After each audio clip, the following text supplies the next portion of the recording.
Hey there, everyone. Happy Tuesday. Thank you so much, replay viewers, for being here, and thanks, live viewers, for popping in. And hello, YouTube viewers. If you'd like to watch live, you can join me on Periscope at 9:30 p.m. Central. I'm here every night. Just search for Penguin and Fish in the Periscope app. So we are going to continue on this feller tonight. Hello! Thanks for coming in, guys. I'm going to flip you guys around, and we'll get going. Hey there. Happy evening to all y'all. Happy Tuesday. So we are going to pick back up on this block. It's block 47 by Grama, Circle of Love. Here it is right here.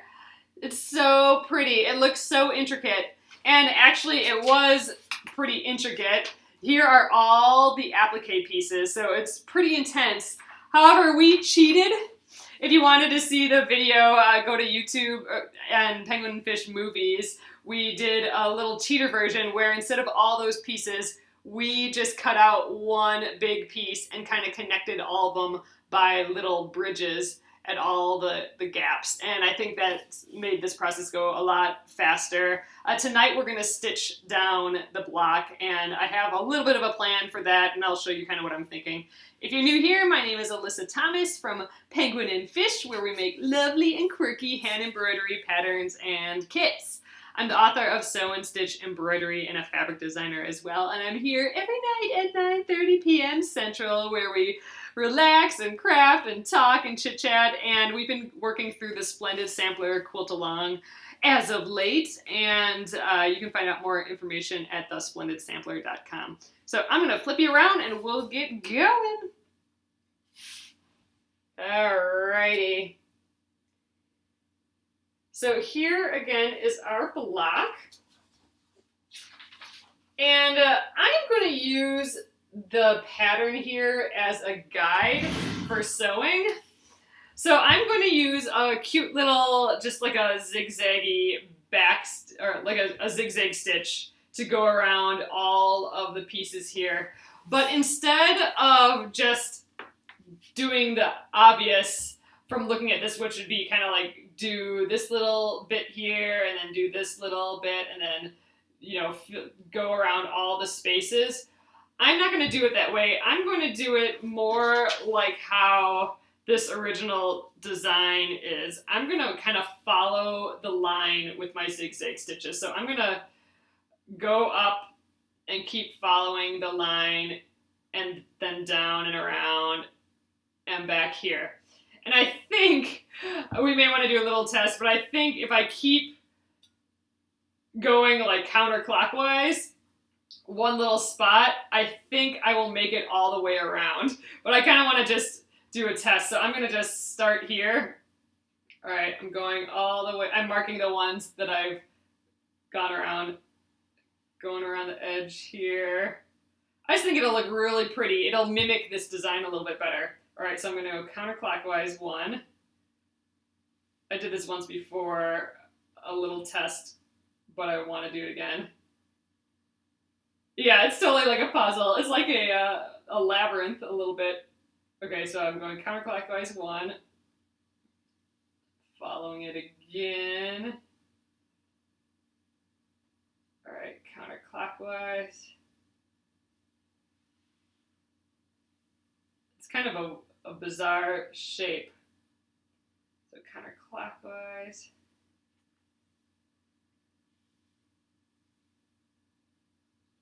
This is just making me feel a little bit better, seeing it works. Try using colored pencils. Oh, see, that would be smart. I'm putting little dots at the start and end points where I've already been. All right, and counterclockwise. Geez, it looks like we're going around the same thing over and over, but we're really not. Counterclockwise one. All right, and we're back to the beginning. So that's going to work. So I'm going to just keep going around these shapes and then counterclockwise one. So that's what I got to remember. And then when I'm done, I'm going to go around the circle. So there's a little difficulty, though, when translating it to our block, because we have all these little bridges here, that it's gonna be, it's not so clear cut these lines. So I'm actually gonna draw on at least the first one just so I can get it. I'm gonna use this as a guide. So I'm gonna start right here I'm kind of on the inside. I'm gonna go up here, then I cross over here, and now I'm on the outside of this one. I'm gonna cross over here, and then I'm on the inside, cross here, I'm on the outside, then we cross here, inside. Let's see, I just want to pull this up. Oops, I drew all over it. Then cross here, then outside. Okay, then cross here, and then we're here. Okay, so that's our path. So we're basically going to do that a bajillion times all the way around here. I think the shape is pretty consistent throughout. So we just kind of have to remember to keep this arc sort of going. And it is kind of like going, you're on the inside, then outside, inside, outside, inside, outside, inside.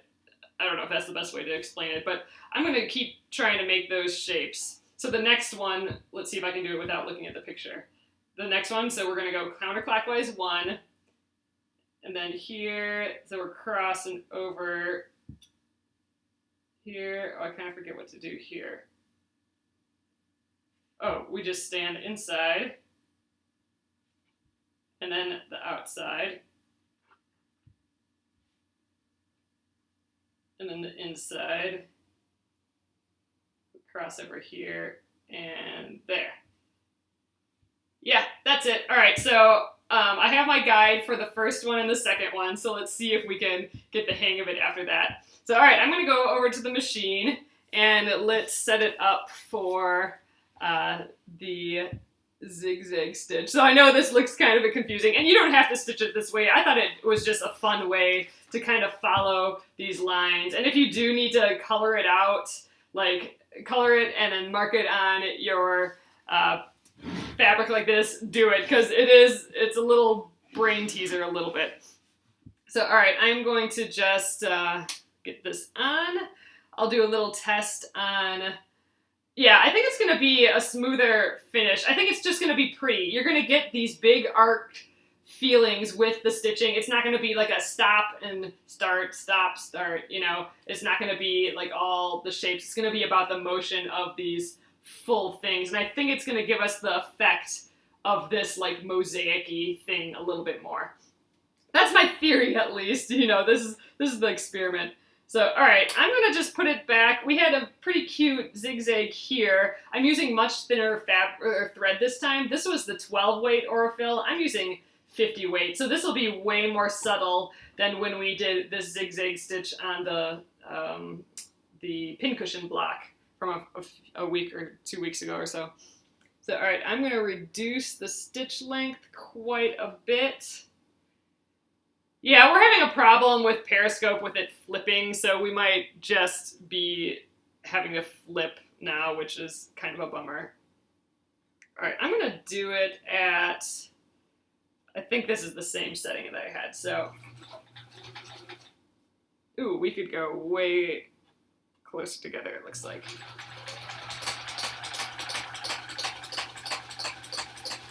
All right, I just want to see what this looks like. We're kind of getting what we want the look of our zigzag to be, and I'll make adjustments. All right, so this is, there we go. Oop. This is what we got so far. I think we can go, well, we could go closer together, but maybe, yeah, you know what? I'm going to go a hair closer together. We can really see the zigzag. I want to not see that zigzag as much. I want it to look a little more solid. So let's try this again. We'll do a zigzag on this side and see how it goes. I always like testing on a little scrap before I get going with a different stitch.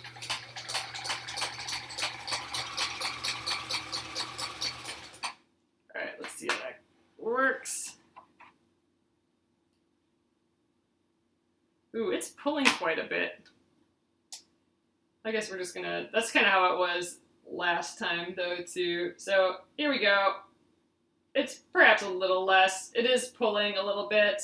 I think we're just gonna kind of go with this and see how we fare. It hasn't been liking the zigzag, my machine, very much lately, so I don't know. We'll see. I think we're gonna do it. Put a paper underneath. I did that last time, and I wasn't really sure if I liked having to dig it out. Yeah, it's a tension thing, but I haven't been able to figure it out very well yet. I mean, we could do a paper underneath. That did kind of help. Let's see. You know what? These pieces aren't. You know what? The other thing with the paper is that because I'm zigzagging it, it's gonna leave like a lot of residue of paper. I'm gonna try the first one without, and then we'll see how it goes. If I feel like after the first loop I need paper, then I'll throw paper under the rest of it. All right, so I'm starting here. The other problem is that I'm using this presser foot where I can barely see anything, but we're gonna make it work. All right, here we go. Let's use a lightweight stabilizer. I don't have any of that near. I'm gonna just give this a try, and then we'll see how it goes. We do have a little bit of stabilizer because this has that that fusible web on it, so it's gonna be slightly more stable than without. So we'll just see how it goes.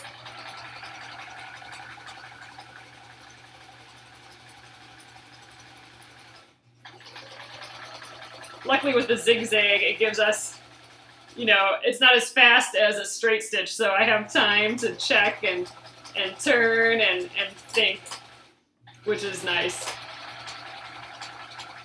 The other thing by sewing around like this, like the labyrinth kind of way of doing it, is that we're dealing with wider arcs, so it's easier for me to turn, in theory. All right, so now this is going to be the only kind of tight curve.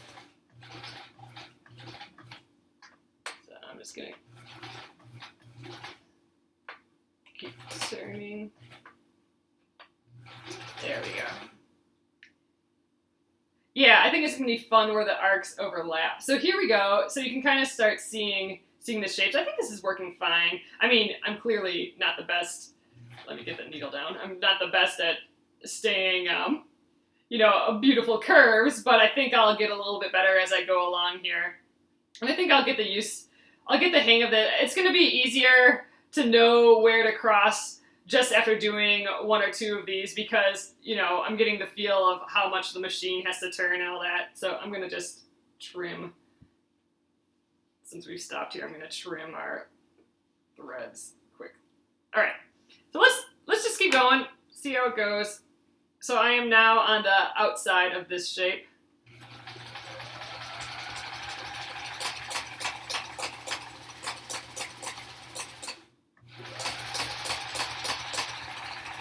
And then I'm going to cross over at this point, and then I'll be back onto the inside of it.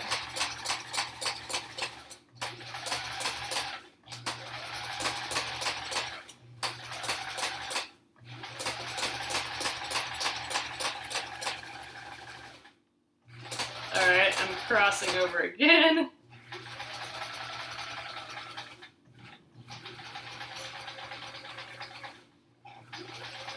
Going slower over this turn, and then I'm going to just continue down to the circle here.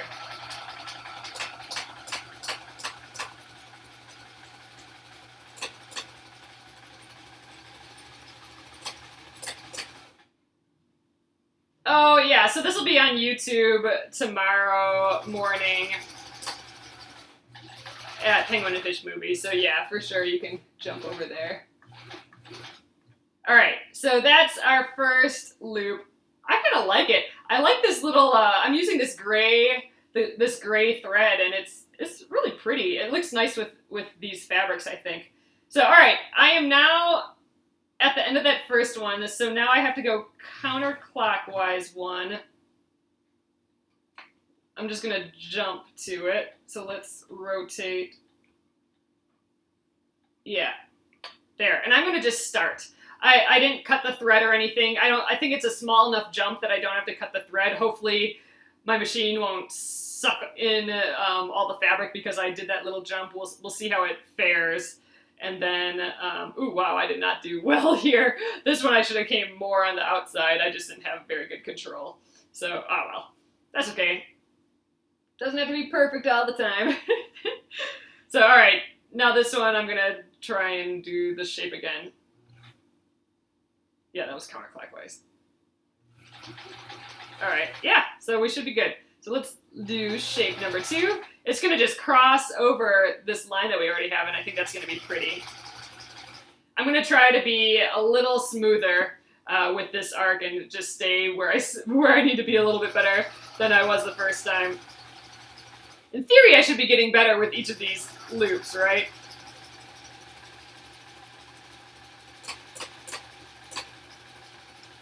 So another thing, I did make sure that I have a lot of bobbin thread on the bobbin.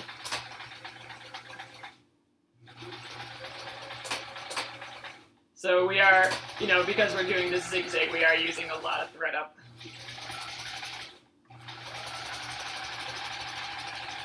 All right, I'm crossing over to the outside.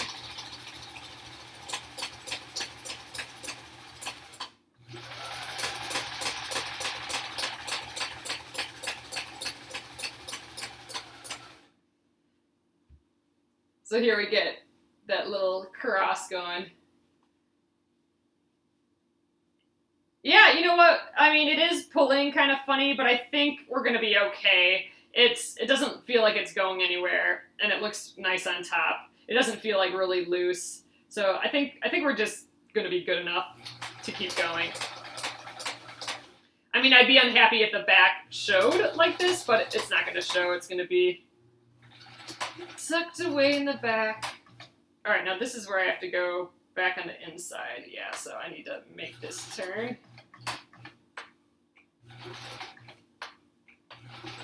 There we go.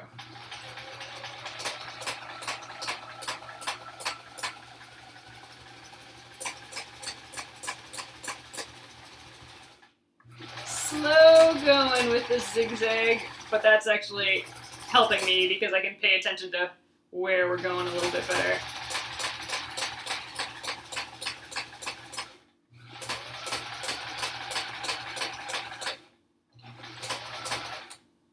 Yeah, let me just continue.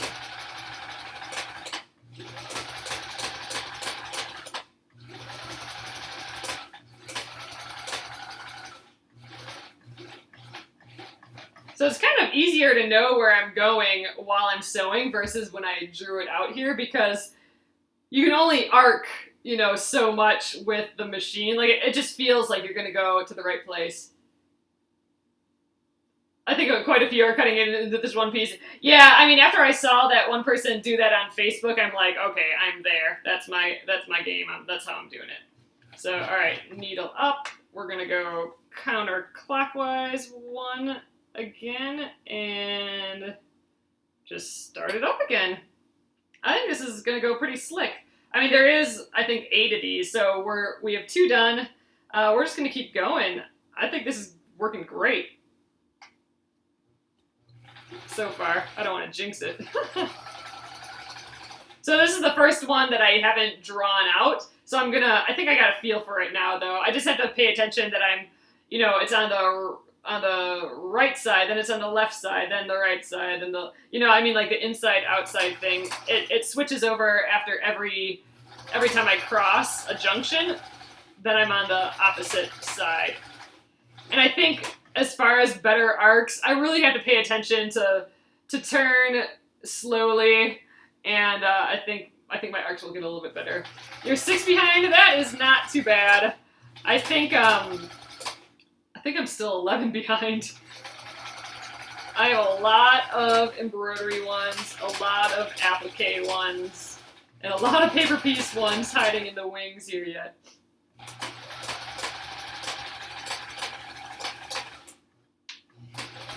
Tic-tac-toe, that's my brother.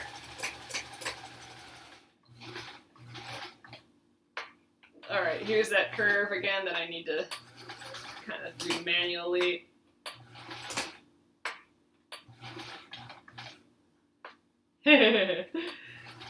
Hello!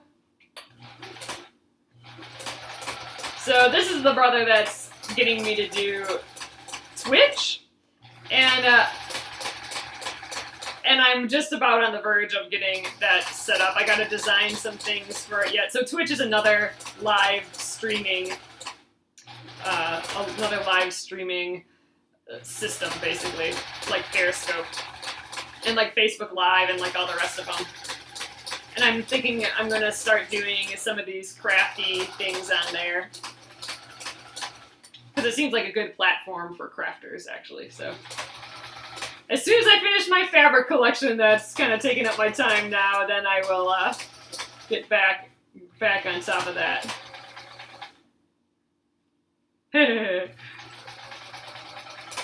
Alright, here's this one. Oh, I am liking the look of this. I think it is so sweet. I like these little places where it crosses over. I think this is actually going to be way easier than doing all these shapes just individually. I know, isn't this fabric cute? It's by Sharon Holland Designs from Arc Alley Fabric. Yeah, it has a fun texture. I think it just amplifies the idea behind the design a little bit. So I kind of like it. It is a little puzzler, though. I did have to really think it through a little bit. Alright, I think that's good. Let's go counterclockwise. 1. Alright, and with the zigzag, you can really tell. Yeah, the zigzag really makes it stand out. And you know what? That's why I chose a thread that was pretty thin and kind of a color that complements my background colors, because if I would have done it in the 12 weight or the 12 weight floss, or thread, which is a lot thicker, it's almost like embroidery floss, and in a bright color, it would have just been like kapow in your face. I think I have a nice bold line still, but because of the color and the thread, it's a little more subtle, and I feel like the colors and the patterns I chose were a little more subtle, so that's why I did that way. But you could go super duper bold, and it would be really pretty too, I think. But I used that 12 weight thread, and I feel like I did it pretty bold on that pincushion block, so I thought I'd try and be a little more subtle with this one. So yeah, after going around the first one, you sort of get a feel of where you cross the junctions, and you know, it's not so much of a maze anymore. It's just where the kind of machine wants to go naturally. Alright, I'm crossing over on an outer one. I haven't done that yet.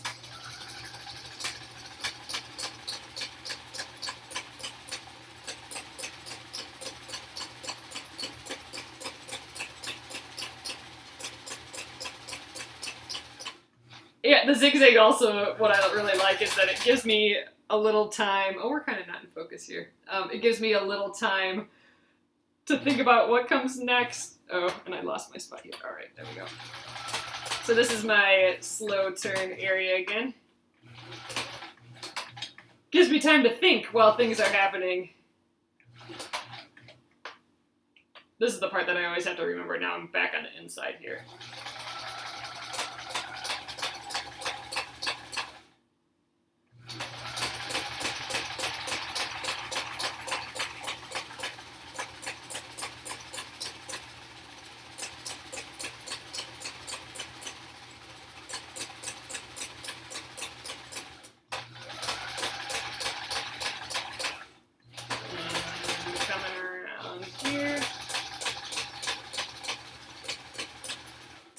So this is pulling, I mean, just by the act of doing a zigzag, it's and just stitching in general, it's pulling on my fabric. Like, with every stitch, it wants to pull the fabric together.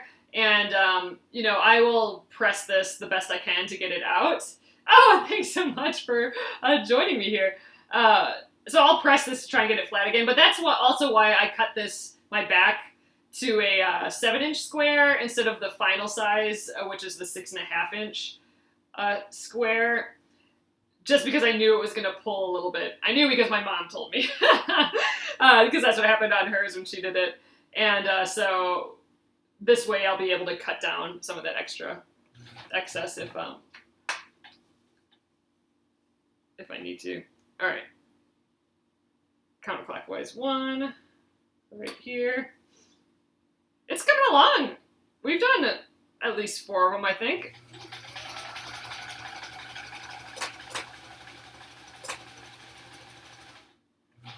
I like it too. I think this is fun. Like it's kind of interesting. I haven't done anything like this before.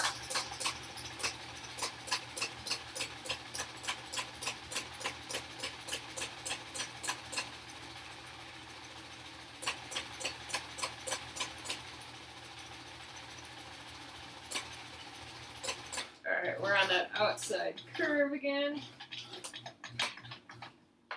I'm turning with the needle down, I'm turning my fabric when my needle's on the outside, because then when I turn, it's going to put a stitch more towards the inside, which will make a more solid looking corner. Alright. Oh, I haven't gone around here yet. That seems odd. Hopefully this is still right. Oh, this would make a beautiful snowflake quilt. I mean, you could do just white. You could do white on white on white. Would be so pretty. Like, what if this was a white or like a cream background and then a bright white snowflake fabric and then like really like shiny thread, like shiny white or silver thread. Ooh, that would be so pretty. Oh yeah, you're gonna do yours like this? Yeah, I think this is just gonna be, it's just plain faster than doing all those separate pieces, and I think it's just far less intimidating too. And you know what? We've done a lot of applique blocks so far on the Splendid Sampler with a lot of pieces, so this was an opportunity to do something a little different. So I'm glad I checked Facebook before I started this block, because then I saw that someone had done it this way. I'm like, that's a great idea, I'm doing it too.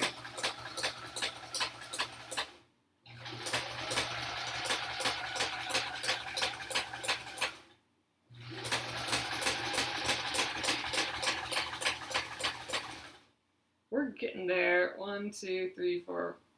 Well, maybe we are. I don't know.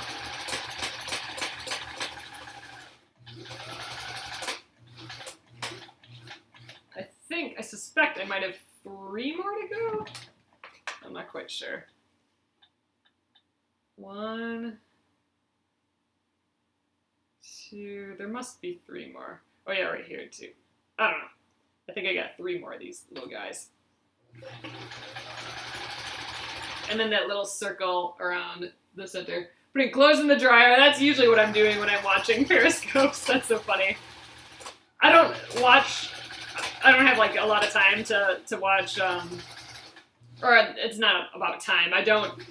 My usual day, I can't really have Periscope on, so I don't have a lot of moments to watch Periscope, and when I do, it's when I'm doing the laundry. Then I binge watch a bunch of them. I haven't done that in a while, though. I need to do laundry again, I guess. Oh man, eating ice cream. That sounds good.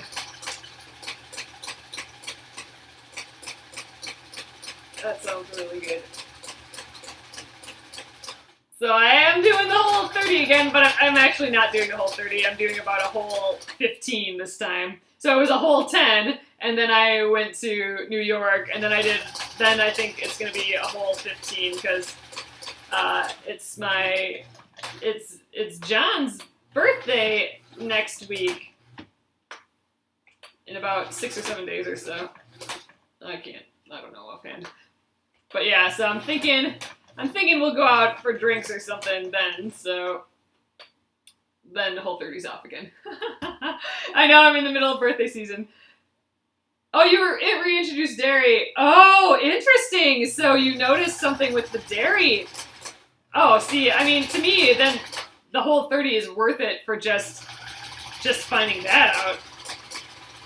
Wow, interesting.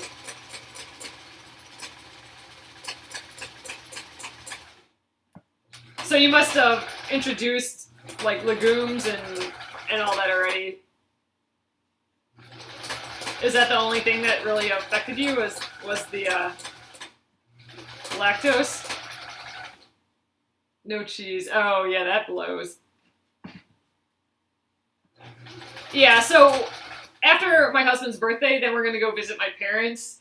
So then and then that will definitely not be Whole 30 because we'll be having drinks and snacks and all that.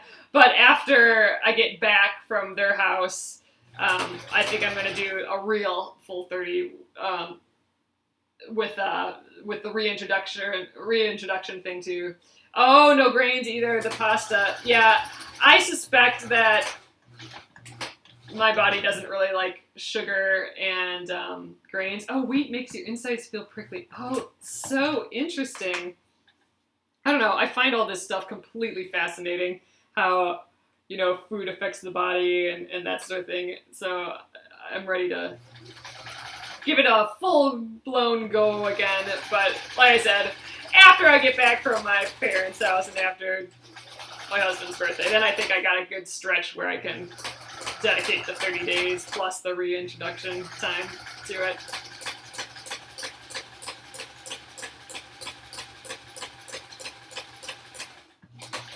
This? Oh no, I must have. Yeah, I have one more after this one. Oh, wheat makes you sneeze. Oh my goodness, that's so interesting. See, all this stuff is so fascinating that you find out, and everyone's different too, you know what I mean? Like, everyone reacts to everything just a little differently. But yeah, I mean, like, you might have just thought that was allergies or something if you weren't, yeah, okay, so you did. You thought it was allergic to paper dust. Oh, so interesting. And then you found out that it was wheat. That is completely fascinating. Wow, that's a amazing discovery. Yeah, because you just don't know, and that's the purpose of the Whole 30. We're talking about the Whole 30. It's like a food program to just basically get your insides scientifically the best they can be, based on what is scientifically found to affect the most people, and then you reintroduce it and see what affects you personally. 15 years of seriously, that is fascinating. 15 years of sneezing solved in 3 days. That's pretty dang amazing. Wow. Man, that must have felt like a miracle. Oh, it gets eczema with me. Wow. Yeah, and this is like, that's like all cereals and that sort of thing too. So people think, oh, I'm eating this healthy cereal, it's good for my heart and all that. But, then this stuff, then it affects you and you don't even know. Oh, I have no idea. Is it what she did? I have no idea.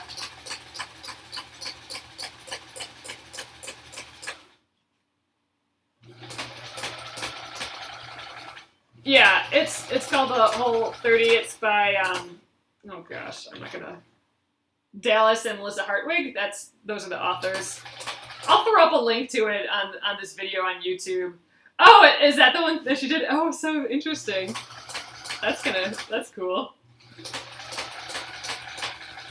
Yeah, I mean it's not for the faint of heart to like the first few days, but it really, really has made a difference. Just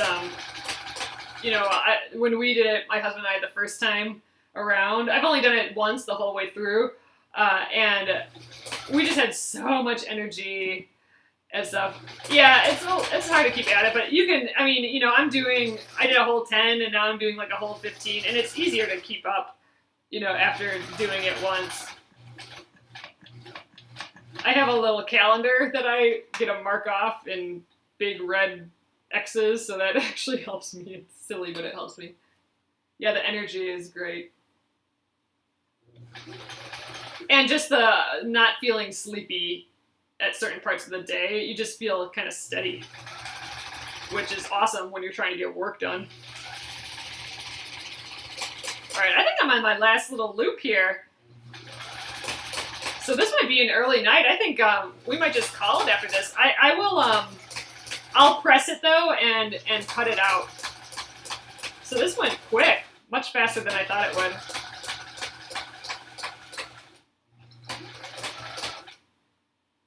Yes, you can have coffee. You just can't have all the stuff you put in coffee. So no cream or milk or, you know, mocha lattes or anything like that, or caramel macchiatos, none of those. But you can have coffee.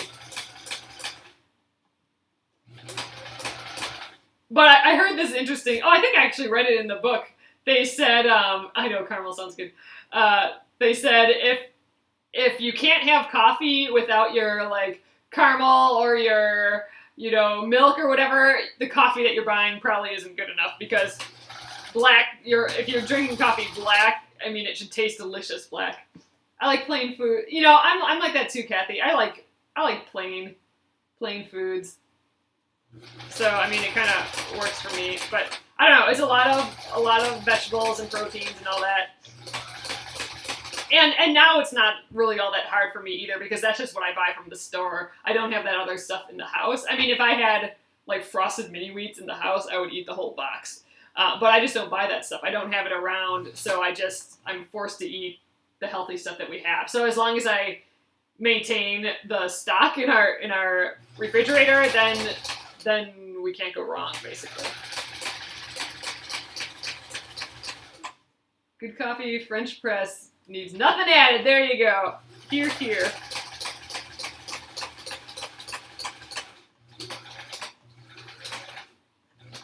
All right, this is our final big curve. Oh, and then I gotta do the little circle yet. Oh, frosted mini wheats. I know. That's my favorite. I haven't had it in years, but I don't really eat cereal like that. But that is, oh God, my favorite. If I had to binge on something right now, like I was told, I don't know why I would say something like this, but if I was told I can go to the grocery store and get anything, I would get either jelly beans, because I love jelly beans, Brock's jelly beans at Easter time specifically, and man, if I was walking down that cereal aisle, it would so be frosted mini wheats. But yeah, I haven't had frosted mini wheats in years and years, but yum. It's the texture. I like texture of stuff. Like, I like chickpeas because you can take like the skin off, and I like the texture in my mouth. And same with frosted mini wheats. I like that you can bite off the frosting side, and then the rest just flakes away. I'm so all about texture. It's just, with all my foods, it's just kind of funny. Yeah, roasted chickpeas. Unfortunately, you can't have chickpeas on the Whole30 either, but I think legumes are one of the first things that get reintroduced, so then we'll test out. I mean, I might be fine with beans. We'll just have to see. What's coffee fribble?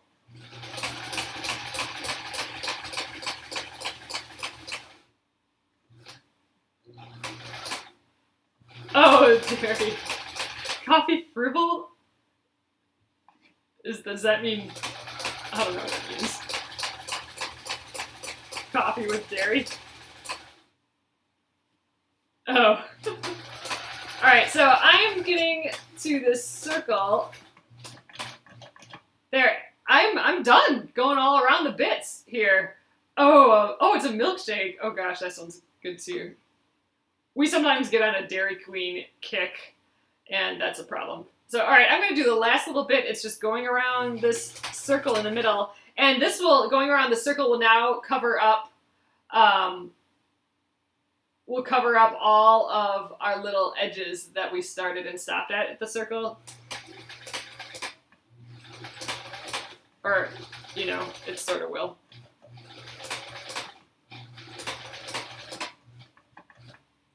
Friendly's a restaurant? Yeah, I've never heard of Friendly's before. I don't think we have those here either. Or I gotta check. I'm not quite sure how far I went around. Okay, right to here is the last bit. Oh, it's a restaurant. Okay, yeah, I didn't. So, a milkshakey restaurant. Yum. All right. Take a little bit more. All right, I think we're around. Yeah, I think that's it. So let's get the needle up. I went a little over in one spot. Ooh, ice cream parlor. That sounds good. All right, here we are. So let me just zoom in. I have to trim it yet, but that was really effective, I think, this going around. I mean, you know, you can see a lot of my beginning ones, you can see the crossovers, but in general, I think you get that sense of, you know, that they were supposed to be cut all individually. You get this like stained glass kind of effect a little bit. I think a little bit more than if you would have sewn each little individual shape like this. You know, I think that arcing around thing really kind of worked. Man, it really stands out compared to when I didn't have this didn't have any of the stitching on. I mean, I think the stitching really helped it for sure. So I'm gonna trim it and press it yet tonight, and then I will trim it to size. But I am digging it. You know, really a snowflake version of this would be a quilt, would be just gorgeous. And really, it probably, I mean, you know, I guess it would take a little bit of time. You'd have to do all these cut out applique pieces, but you could do all different kinds too, which would be kind of fun. I'm using, here I'll take it out because I'm done with it now. I'm using 50 weight Aurifil. So 50 weight is the thin kind. I guess the 50 weight is the one with the orange. I'm using, I don't know, they don't do colors well, but this is the back of it. Let's see if I can get it in focus. Maybe I put my hand there. There we go. So there's the back. It's gray. It looks like GR30. Yeah. Oh, that could be Dove. I think we talked about that earlier. Yeah, I think it's Dove. It's just this really pretty soft gray. I'm using it because as one of the designers for I did Block 11 as one of the designers for the Splendid Sampler. Aurifil is one of the sponsors, and they gave us a bunch of Aurifil to use on the blocks. But I had never used Aurifil before, and this 50 weight is so much thinner than what I've been using just from, you know, the cheap stuff from, you know, Coates and Clark's or something. So this has really been enjoyable to work with, and my bobbin stays full a whole lot longer because it's just thinner, and I'm really liking it. And this color is really pretty. So all right, I'm gonna press this. Let's get. Whoa! Dropped my iron. Okay. I'm using the opposite side of my ironing board, and it doesn't like being moved around as much. Yeah, I would give it a try. I am totally liking it. You know what? I'm going to put this face down. So my iron does have to probably warm up again here. So when I press this, I'm going to kind of press outward because I got it all bunched up with the back's even pretty. I definitely got better at my curves. I mean, like, look at this one's freaking awesome, but my first one is so jiggly. It's kind of fun, though. Oh, the quilt shop didn't have much of a selection. Yeah, I'm not sure. I mean, I think it's a pretty big line of threads, but I don't really know. You can buy packets by different designers and stuff too. That's the fun little thing that they got going on. All right, this seems to be pressing pretty well. I'm going to press the other side too. Yeah, so this definitely flattened out quite a bit. I mean, I can definitely tell, you can see where it's pulled in the fabric quite a bit, so it'll be good that we are cutting it down. But I'm going to try and address this a little bit here. And I drew those first lines on with some water-soluble marker, so in theory, at some point I'm going to have to dab this all clean, but I might just wait till we're done with the entire sampler to do that. Ooh, I put a little crease in here. Yeah, it's definitely not the cheapest fabric or thread, but I don't know. Everyone I hear that uses it just raves about it. Oh, welcome! Glad to have you here joining us tonight. So I'm just trying to get that one little corner wrinkle out, and I might have just permanently put it there. I think we're fine though. I'm gonna trim this down. Let's get my iron board out of the way. All right. So this kitty head was our top. You know what? I'm falling in love with this block. There's always a moment with all the blocks that I just fall in love, and it's right now. I mean, it really, this stitch, these outer stitches really made the whole thing come together. I'm kind of loving it now. I mean, I liked it before, it was cute, but I really dropped a ruler. But I'm really liking it. All right, so let's try and center this guy, and we'll trim it. I know, free day tomorrow. Ooh, I have no idea what we'll work on. I'll have to go through all my unfinished blocks again and pick something out. Maybe we'll have an embroidery day. I like embroidery days because I don't have to set up anything, and we've definitely several embroideries to finish yet. So let's see. How am I trying to center this? Let's I got about a 1/2 inch there, 1/2 inch here. Just a little over a 1/2 inch all the way around. So I think that's probably good right there. I think we're just going to do it. Okay.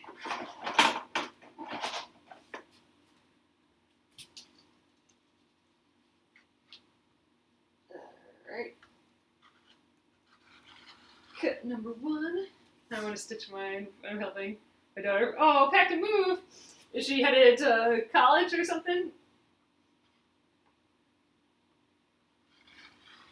Alright, side 2. I'm going to just rotate this whole guy.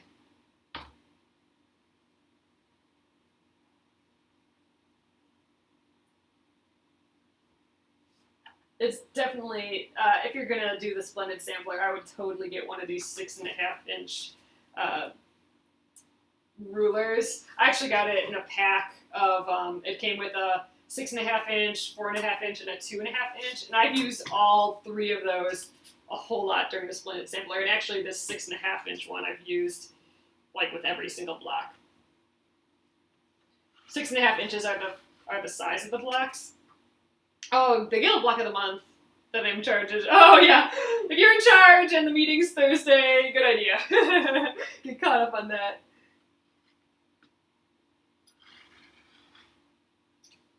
Oh, moving Columbus here. Oh, close to home. Oh, that's nice. To be by her mommy. All right. Here we are, guys. This is officially a finished block. I don't get to say that very often anymore, really, it seems like. But this one, it's just so pretty. I really do love this one. I would completely do this one again based on the finished result here. I really, really like it. I mean, I like all of them, but, you know, I don't know. Digging this one. So, all right, guys, I'm going to flip you around. Hey there again. So here is the finished block with a person next to it, so you can see how big it is. But I like the subtle fabrics with this. You know what, that suggestion of a Christmas or like a holiday a snow block, I think would just be so sweet. You could do like a summer one too with bright colors because it's kind of floral too. But I'm digging it. Here's all the little zigzags. That was kind of fun. I definitely liked the technique that we used to go around all the shapes like a little labyrinth. But thanks again, guys. Finished block. So we'll have a free day tomorrow. We get new blocks every Thursday and Sunday. So we got a whole Wednesday in between now and then. So I will break open the binder and we'll pick something to work on tomorrow. I'm leaning, if I had to choose right now, it'd be embroidery, but we'll see. Maybe I'll leave all this out and we'll get caught up on some paper piecing. That's not a bad idea either. So, all right, guys, I will see you tomorrow. This will be up on YouTube at Penguin and Fish Movies shortly. So thanks, guys. Have a great night.